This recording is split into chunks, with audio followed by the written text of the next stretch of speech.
स्वागत है आपका परीक्षा स्टडी 24 यूट्यूब चैनल पर। दोस्तों आज हम आपको डीएलएड सेकंड सेमेस्टर के विषय वर्तमान भारतीय समाज एवं प्रारंभिक शिक्षा का पेपर जो 2022 में हुआ था उसे लिखकर हल कराएंगे।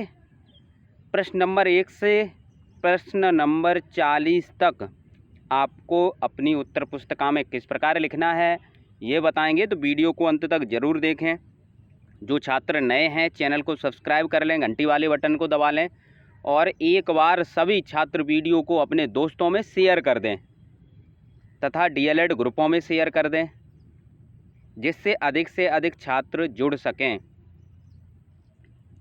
समझते हैं प्रश्न नंबर 1। प्रश्न नंबर 1 पढ़ते हैं। शिक्षा एक त्रिमुखीय प्रक्रिया है। शिक्षा एक त्रिमुखीय प्रक्रिया है। ये किसका कथन है? यह कथन किसका है? तो ये कथन किसका है? जॉन डीवी का है। किसका है? जॉन डीवी का है। ठीक है। नेक्स्ट प्रश्न है, शिक्षा का प्रमुख उद्देश्य है। शिक्षा का प्रमुख उद्देश्य है। तो यहाँ पर शारीरिक, मानसिक और संवेगात्मक दिए हैं और एक विकल्प दिया है सर्वांगीण। तो सर्वांगीण का मतलब होता है सभी। ठीक है। तो दोनों प्रश्न आपको अपनी उत्तर पुस्तिका में किस प्रकार लिखने हैं ये समझ लेते हैं। ठीक है। आपको काले पेन से उत्तर नंबर डालना है, बीच में नीले पेन से लिखना है। पहले का क्या सही था? John Dewey. त्रिमुखी प्रक्रिया किसने बताया? जॉन डीवी ने। और विकल्प नंबर 1 में लिखा था, तो ये भी आपको साथ में लिखना है। ठीक है। उत्तर नंबर 2 डालेंगे। उत्तर नंबर 2 और इसका विकल्प नंबर 3 सही था, सर्वांगीण विकास।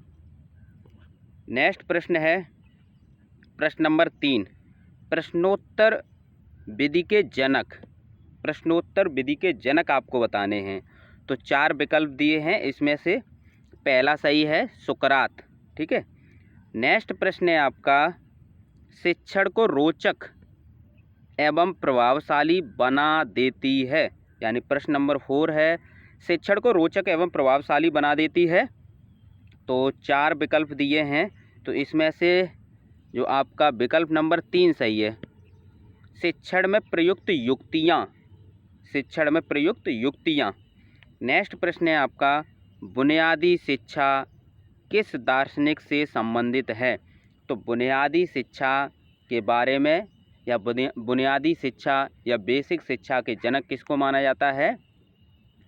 महात्मा गांधी को। ठीक है। ये आप प्रश्न उत्तर पुस्तिका में किस प्रकार लिखेंगे ये समझ लेते हैं।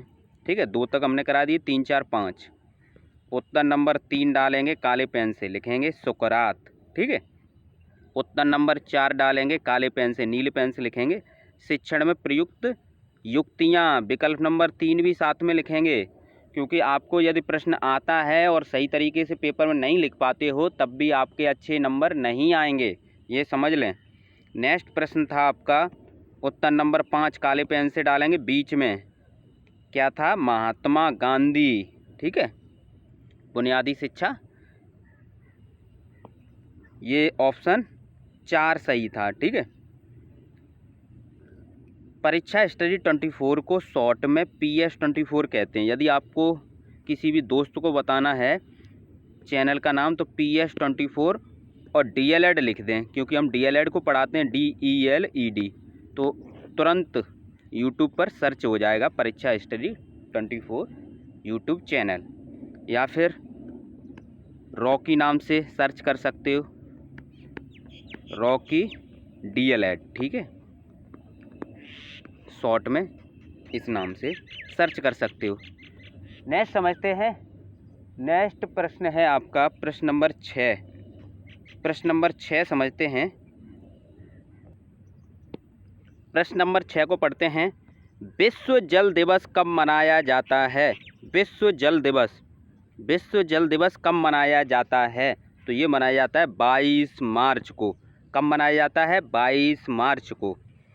नेक्स्ट प्रश्न, पाठशाला को एक बाग, शिशु को पौधा, शिक्षक को माली, किसने कहा है? यह किसने कहा है? फ्रॉवेल ने। किसने कहा है? फ्रॉवेल ने। यानी 7 का विकल्प नंबर 4 सही है, 6 का विकल्प नंबर 3 सही है। ठीक है। प्रश्न नंबर 8, दिवास्वप्न नामक पुस्तक के रचनाकार। कौन सी पुस्तक है? दिवास्वप्न। कौन सी पुस्तक है? दिवास्वप्न। तो ये है आपके गिजुभाई बधेका। कौन है? गिजुभाई बधेका। घर पर दी जाने वाली शिक्षा, घर पर दी जाने वाली शिक्षा कहलाती है, कौन सी कहलाती है? घर पर दी जा रही है, एक तो होती है विद्यालय में दी जाने वाली शिक्षा, विद्यालय में दी जाती है औपचारिक, और घर पर दी जाती है अनौपचारिक, अनौपचारिक शिक्षा। ठीक है। नेक्स्ट प्रश्न है प्रश्न नंबर 10। प्रश्न नंबर 10 को समझते हैं। प्रत्येक वस्तु जो प्राकृतिक है, अच्छी है, परंतु मनुष्य के हाथों में खराब हो जाती है, ये किसने बताया? रूसो ने। इस प्रकार प्रश्न नंबर 6 से 10 तक देख लेते हैं। उत्तर पुस्तिका में किस प्रकार लिखना है? आपको डालना है उत्तर नंबर बीच में काले पेन से और नीले पेन से लिखना है। उत्तर नंबर 6 का तीसरा सही है, यानी 22 मार्च। उत्तर नंबर 7 चौथा सही है, फ्रोवेल। उत्तर नंबर 8 तीसरा सही है, गिजुभाई बधेका। उत्तर नंबर 9 पहला सही है, अनौपचारिक शिक्षा। उत्तर नंबर 10 तीसरा सही है, रूसो। ठीक है। अब देखते हैं 11 से 15 तक बहुविकल्पी। समझते हैं।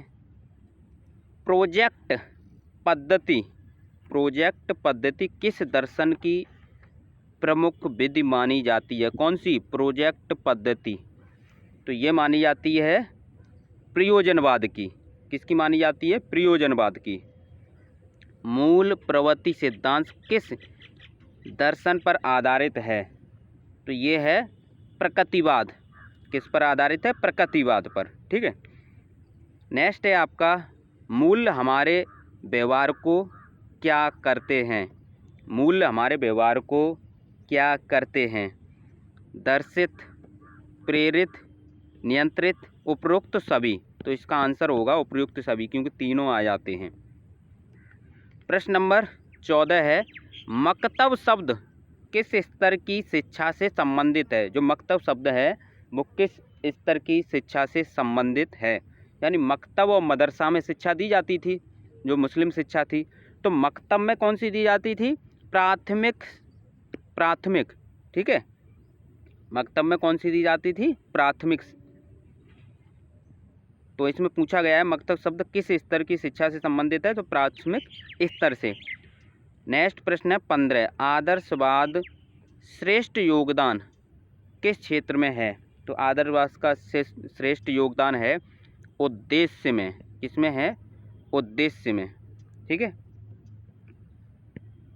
उद्देश्य में। तो देखते हैं आपको अपनी उत्तर पुस्तिका में किस प्रकार लिखना है। उत्तर नंबर 11 का चौथा विकल्प सही था, प्रयोजनवाद। उत्तर नंबर 12 का पहला विकल्प सही था, प्रकृतिवाद। उत्तर नंबर 13 का चौथा विकल्प सही था, उपयुक्त सभी। उत्तर नंबर 14 का पहला विकल्प सही था, प्राथमिक स्तर। 13 का कौन सा सही था? चौथा, उपयुक्त सभी। 14 का कौन सा सही था? प्राथमिक स्तर। 15 समझते हैं। 15 का दूसरा सही है, उद्देश्य में। ठीक है।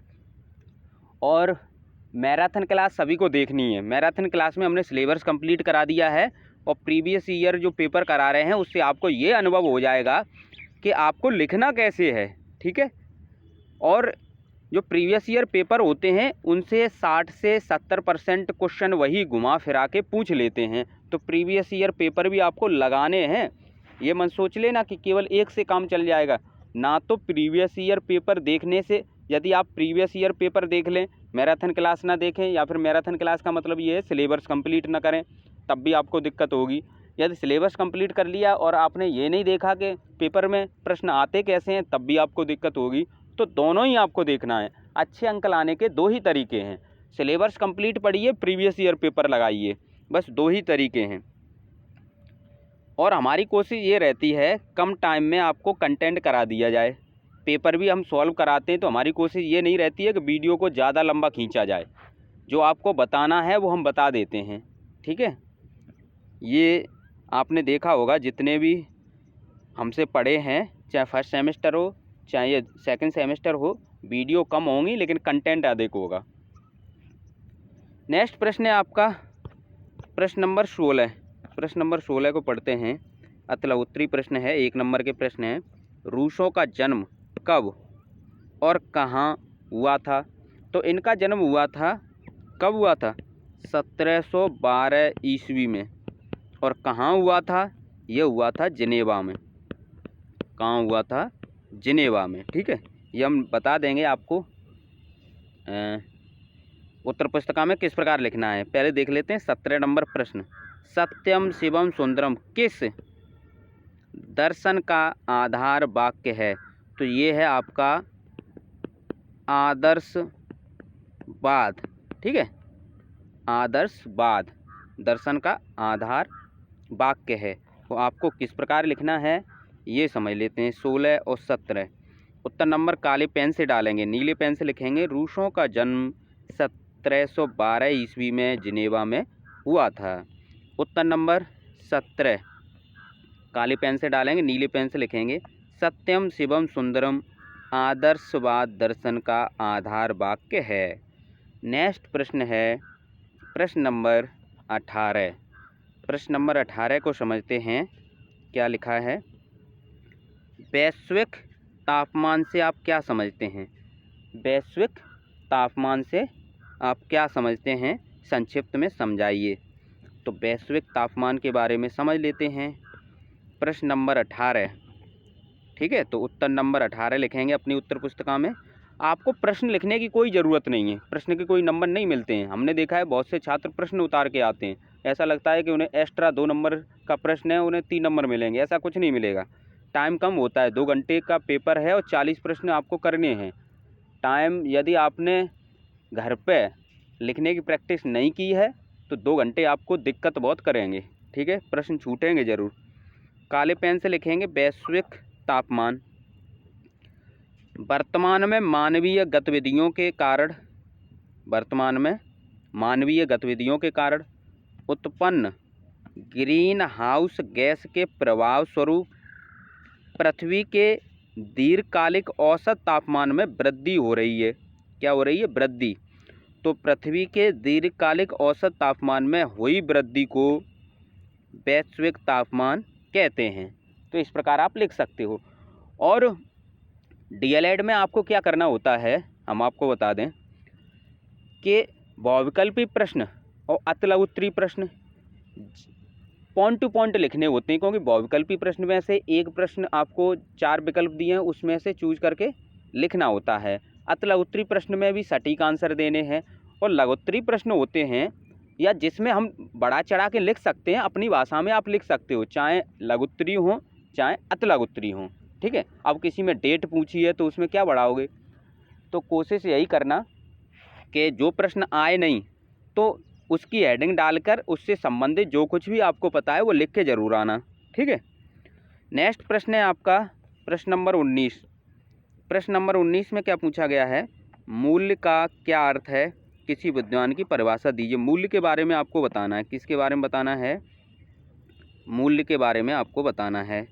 ठीक है, तो उत्तर नंबर 19 मूल्य व्यक्ति या किसी वस्तु का ऐसा गुण, व्यक्ति का या फिर किसी वस्तु का ऐसा गुण जिसके कारण वह महत्वपूर्ण या सम्माननीय तथा उपयोगी सिद्ध हो जाए, उसे मूल्य कहते हैं। उसे क्या कहते हैं? मूल्य कहते हैं। लेकिन वहाँ पर यह पूछा गया था किसी भी एक मनोवैज्ञानिक के अनुसार लिखना है। यदि परिभाषा पूछी जाए तो किसी भी एक मनोवैज्ञानिक के अनुसार आपको लिखनी होगी। तो जॉन डीवी के अनुसार, यानी जॉन डीवी की परिभाषा है जो मूल्य की, क्या दिया है उन्होंने कि मूल्य का संबंध आंतरिक रुचियों से होता है। मूल्य का संबंध किससे होता है? आंतरिक रुचियों से होता है, जिनका अनुमोदन समाज द्वारा किया जाता है और उसकी वस्तुनिष्ठ रूप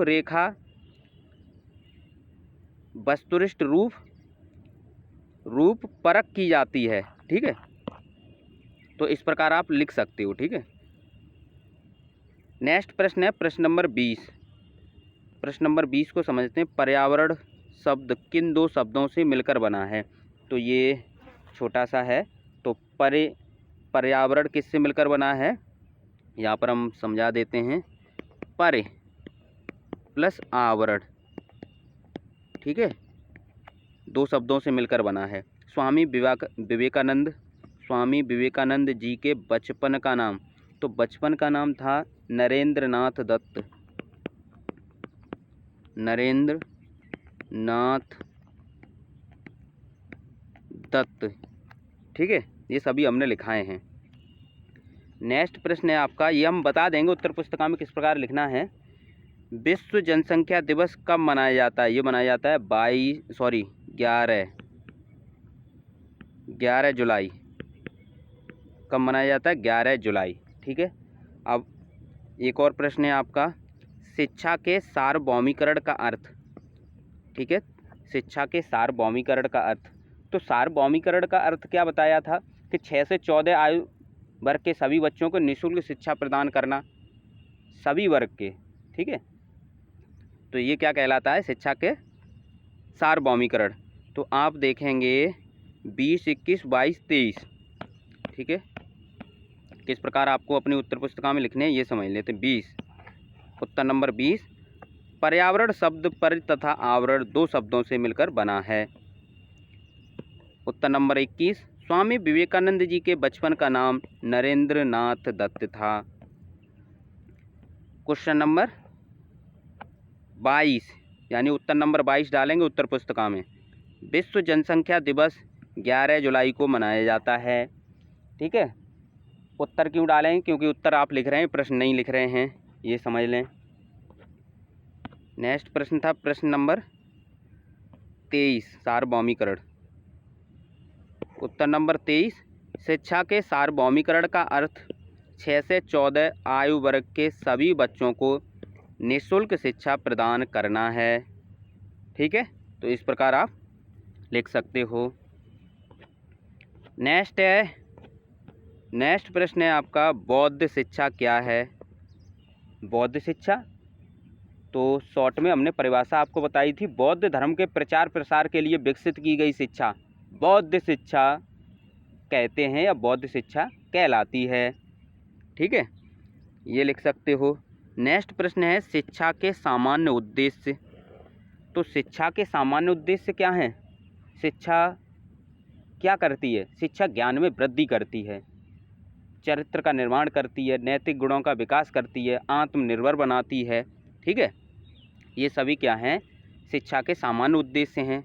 और जो भी आपको पॉइंट याद हैं वो लिख सकते हो, लेकिन 1 नंबर का है तो 4 या 5 पॉइंट लिखना, क्योंकि टाइम इसी में लगा दोगे तो दिक्कत हो जाएगी। तो आपको उत्तर पुस्तिका में बौद्ध शिक्षा और शिक्षा के सामान्य उद्देश्य किस प्रकार लिखने हैं ये समझ लेते हैं। तो प्रश्न नंबर है 24, यानी उत्तर नंबर 24, बौद्ध शिक्षा। बौद्ध धर्म के प्रचार प्रसार के लिए विकसित की गई शिक्षा बौद्ध शिक्षा कहते हैं या बौद्ध शिक्षा कहलाती है। उत्तर नंबर 25, शिक्षा के सामान्य उद्देश्य। तो छात्र के ज्ञान में वृद्धि करना, छात्र की कल्पना शक्ति में विकास करना, छात्र के चरित्र का निर्माण करना, छात्र के नैतिक गुणों का विकास करना, छात्र को आत्मनिर्भर बनाना, ठीक है, ये सभी शिक्षा के सामान्य उद्देश्य में आप लिख सकते हो। नेक्स्ट प्रश्न है आपका प्रश्न नंबर 26, औपचारिक शिक्षा की कोई एक विशेषता बताइए। औपचारिक शिक्षा की विशेषता बताइए। तो औपचारिक जो शिक्षा होती है वो विद्यालय में दी जाती है। विद्यालय में समय निश्चित होता है, पाठ्यक्रम निश्चित होता है, ठीक है, शिक्षण विधियाँ निश्चित होती हैं, कोई भी एक लिख देना, लेकिन हम बताएंगे आपको उत्तर पुस्तिका में किस प्रकार लिखना है। नेक्स्ट प्रश्न देख लेते हैं, प्रश्न नंबर 27, शिक्षा के प्रभावी कारकों के नाम। तो शिक्षा के प्रभावी कारकों के नाम, तो कौन कौन प्रभावित कर सकता है? परिवार है, समाज है, विद्यालय है, वातावरण है, ठीक है, ये सभी प्रभावित कर सकते हैं। आपको किस प्रकार लिखना है ये हम बताएंगे, पहले देख लेते हैं प्रश्न नंबर 28, जनसंचार के 4 साधन। तो जनसंचार के 4 साधन समाचार पत्र है, पत्रिकाएं, टीवी, कंप्यूटर, इंटरनेट, ये सभी क्या हैं? जनसंचार के साधन हैं। टेलीविज़न, टीवी बोलते हैं ना जिसे, ठीक है, कंप्यूटर है, अब तो जनसंचार के साधन में मोबाइल भी आता है, ठीक है। अब इतने देख लेते हैं। किस प्रकार आपको लिखने हैं अपनी उत्तर पुस्तिका में। 26 नंबर, औपचारिक शिक्षा की विशेषता। औपचारिक शिक्षा की विशेषताएं। तो यह शिक्षा विद्यालय में दी जाती है। इस शिक्षा में आयु, समय, शिक्षण विधियाँ निश्चित, सारी उद्देश्य निश्चित होते हैं। 27 नंबर, शिक्षा के प्रभावी कारकों के नाम निम्नलिखित हैं। परिवार, समाज, विद्यालय, वातावरण। 28 नंबर, जनसंचार के साधन निम्नलिखित हैं। समाचार पत्र, पत्रिका, इंटरनेट, टीवी, कंप्यूटर, मोबाइल, ये सभी क्या हैं, जनसंचार के साधन हैं। 29 नंबर में प्रदूषण के बारे में पूछा गया है। ठीक है, प्रदूषण का अर्थ। तो प्रदूषण का अर्थ आप लिख सकते हो। पढ़ लेते हैं प्रश्न क्या है एक बार। 29 और 30। 29 नंबर प्रश्न है आपका, प्रदूषण का अर्थ लिखते हुए इनके प्रकारों के नाम बताइए। टैगोर को किस धारणा में विश्वास था? तो टैगोर को सत्यम, शिवम, सुंदरम, अद्वैतम धारणा में विश्वास था।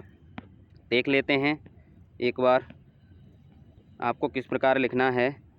तो ये था 29 नंबर, प्रदूषण का अर्थ। वायु, जल, मिट्टी में अवांछित पदार्थों का मिलना प्रदूषण कहलाता है। प्रदूषण के प्रकार निम्नलिखित हैं। वायु प्रदूषण, जल प्रदूषण, ध्वनि प्रदूषण। नेक्स्ट है आपका उत्तर नंबर 30, टैगोर को सत्यम, शिवम, सुंदरम, अद्वैतम की धारणा में विश्वास था। अब आते हैं 2 नंबर के प्रश्न। 2 नंबर के प्रश्न हैं, एक एक करके समझें। शिक्षा में प्रकृतिवाद के योगदान का मूल्यांकन कीजिए। शिक्षा में प्रकृतिवाद के योगदान का मूल्यांकन कीजिए। तो किस प्रकार आप लिखेंगे, ये 2 नंबर का प्रश्न है, समझते हैं। उत्तर नंबर 31, शिक्षा में प्रकृतिवाद के योगदान का मूल्यांकन। हेडिंग डाल लेंगे। वह विचारधारा जो प्रकृति को केंद्र मानती है उसे प्रकृतिवाद कहते हैं।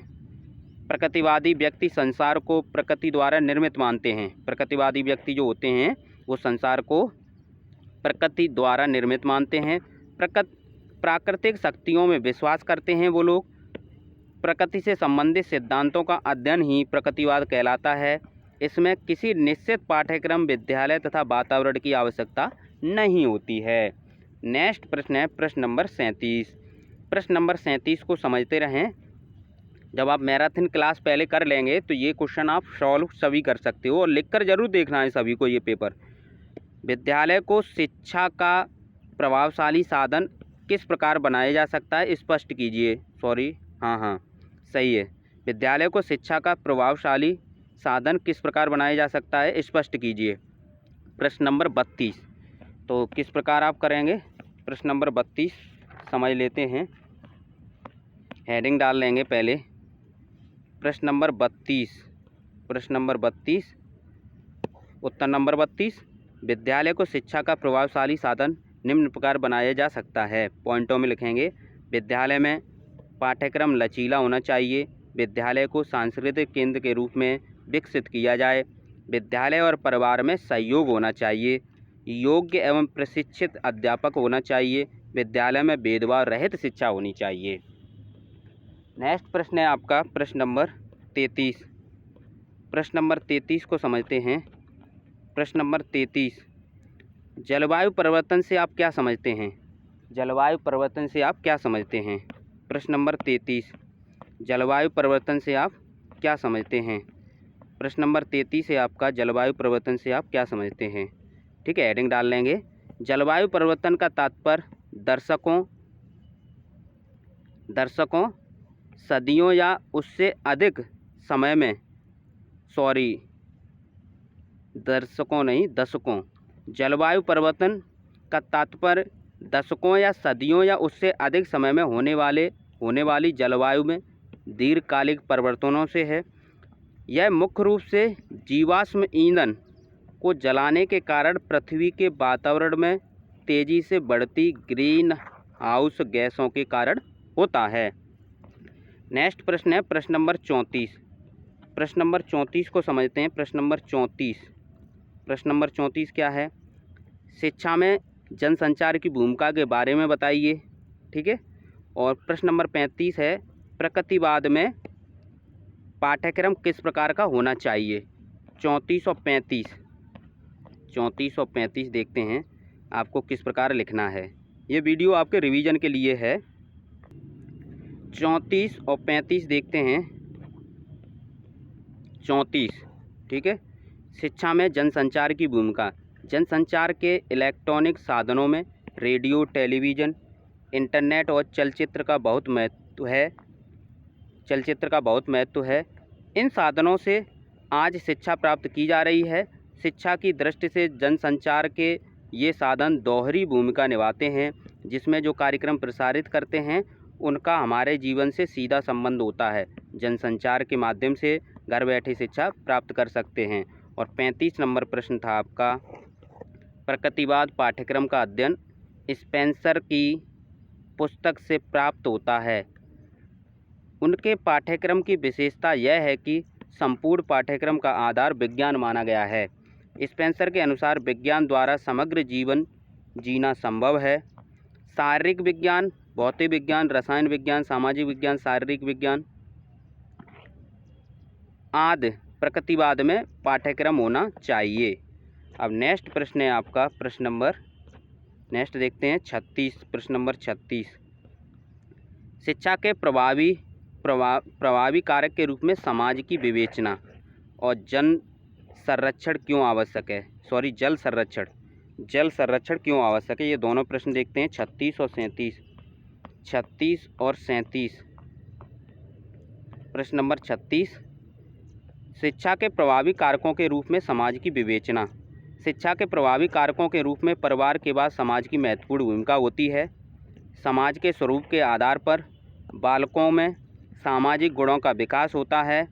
बालक समाज में रहकर अनेक प्रकार की रीति रिवाज एवं परंपराओं को सीखते हैं। प्रश्न नंबर 37 है आपका। प्रश्न नंबर 37 समझते हैं। प्रश्न नंबर 37 क्या था? प्रश्न नंबर 37 समझते हैं, पहले पढ़ लेते हैं एक बार। प्रश्न नंबर 37, जल संरक्षण क्यों आवश्यक है? जल संरक्षण क्यों आवश्यक है?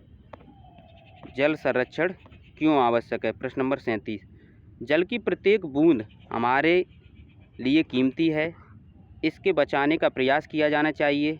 औद्योगिकरण एवं शहरीकरण के कारण कुओं तथा तालाबों में लगातार जल की कमी होती जा रही है और भूमिगत जल का स्तर गिर रहा है, जो भविष्य में जल संकट का कारण बन सकती है। अतः जल संकट से बचने के लिए जल संरक्षण आवश्यक है। जल संरक्षण आवश्यक है। नेक्स्ट प्रश्न है प्रश्न नंबर 38। प्रश्न नंबर 38 को समझते हैं। प्रश्न नंबर 38 क्या है उसे समझ लेते हैं। प्रश्न नंबर 38 है, मॉन्टेसरी पद्धति के सिद्धांतों की विवेचना कीजिए। मॉन्टेसरी पद्धति के सिद्धांतों की विवेचना कीजिए। प्रश्न नंबर 38। प्रश्न नंबर 38 को समझते हैं, मॉन्टेसरी पद्धति के सिद्धांतों की विवेचना कीजिए। उत्तर नंबर 38 हेडिंग डालेंगे मॉन्टेसरी पद्धति के सिद्धांतों की विवेचना। लिखेंगे मॉन्टेसरी पद्धति के सिद्धांत मारिया मॉन्टेसरी द्वारा विकसित शिक्षण की एक विधि है, जहां प्रमुख सिद्धांत स्वतंत्रता, अवलोकन, बच्चों का अनुकरण, बच्चों को सुधारना, तैयार वातावरण और अवशोषित दिमाग है। मॉन्टेसरी सिद्धांत के तरीकों, अवधारणाओं और बुनियादी सिद्धांतों को सभी उम्र में लागू किया जा सकता है, लेकिन उन्होंने अधिकांशतः जो छोटे बच्चे थे उनके लिए ये पद्धति निकाली थी। ठीक है। नेक्स्ट प्रश्न है प्रश्न नंबर 39। प्रश्न नंबर 39 को समझते हैं।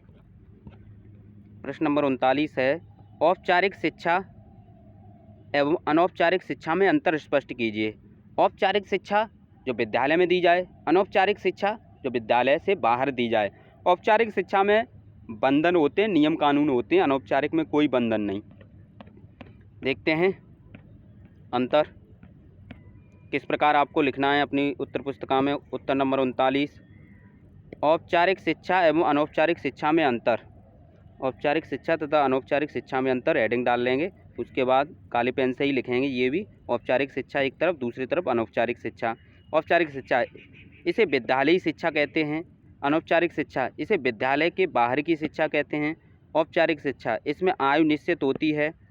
ठीक है, इसमें क्या है, आयु निश्चित होती है और इसमें आयु निश्चित नहीं होती है। इसमें स्थान समय निश्चित होता है कि इसमें औपचारिक में, अनौपचारिक में स्थान समय निश्चित नहीं होता है। औपचारिक में पाठ्यक्रम निश्चित होता है, अनौपचारिक में पाठ्यक्रम निश्चित नहीं होता है। अंतिम और लास्ट प्रश्न है आपका प्रश्न नंबर 40। प्रश्न नंबर 40 को समझते हैं। प्रश्न नंबर 40 को समझते हैं। सामाजिक एवं सांप्रदायिक सौहार्द क्यों आवश्यक है? ये प्रश्न नंबर 40 है और ये अंतिम प्रश्न है आपका। बनाकर भी आप लिख सकते हो, ऐसा कुछ नहीं है। उत्तर नंबर 40, सामाजिक सौहार्द एवं सामाजिक सौहार्द एक सामाजिक संपर्क का अर्थ है जिसमें लोग एक दूसरे के साथ मिलनसार हैं, समय बिताते हैं और एक दूसरे के अनुभवों और भावनाओं को समझते हैं। यह सामाजिक सहयोग, समझौता और समरसता की भावना को दर्शाता है। इसे समाज में सामूहिक विकास और समृद्धि होती है। इससे क्या होता है? समाज में सामूहिक विकास और समृद्धि होती है। सांप्रदायिक सौहार्द मानवता का गुण है। यह भाव आपसी बैर, शत्रुता, दुर्व्यवहार, दुर्भाव आदि को दूर करता है। मानव में होने वाले श्रेष्ठ गुणों का विकास करता है। इसलिए सामाजिक एवं सांप्रदायिक सौहार्द आवश्यक हैं। ठीक है, तो इस प्रकार ये आपका 2022 का सामाजिक का पेपर कंप्लीट होता है। थैंक यू दोस्तों। वीडियो को शेयर करें, लाइक करें।